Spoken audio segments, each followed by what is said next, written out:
हाय हाय either दिन जखन आसे तो प्रवासी बोलते था कि ईद के दिन सब मिलेंगे अपने अपने यार से, मैं मिलूंगा दर्द गम की पत्थरी दीवार से। এটাই সত্য। প্রবাসে যখন ঈদ আসে না, হায় হায় আজকে তো ভিডিও কল। আপনাদের নোয়াখালীর কাহিনী আমার মনে আছে। আমি হজে ওমরায় গেছি, তো চলে আসবো, ট্যাক্সি ভাড়া করছি, চেহারায় বোঝা যাইতেছিল না কোন দেশের। আমি বসেছি, আমি মনে করছি ইন্ডিয়া পাকিস্তানের হবে, নাদুস নাদুস চেহারা সুন্দর। তো আমি উর্দুতে জিজ্ঞাসা করলাম তোমার বাড়ি কোথায়? বাংলাদেশে। তাইলে আমি বললাম তোমার সাথে তার উর্দু বলে কোনো দরকার নেই। কোথায় বাড়ি? কয় নোয়াখালী। কতদিন এখানে? কয় 25 বছর। বাড়ি গেছো কয়দিন পর পর বাড়ি যাও?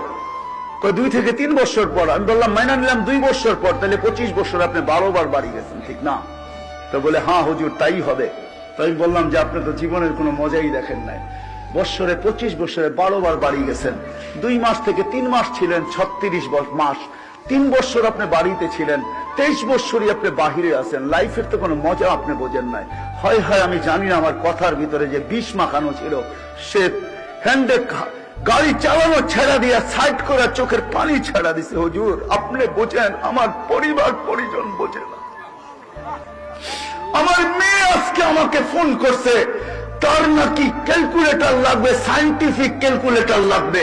একটা ক্যালকুলেটর বাহির হয়েছে সায়েন্টিফিক, তার লাগবে। আমি ট্যাক্সি চালাই, সকালবেলা বাহির হই, বিকালে ফিরি।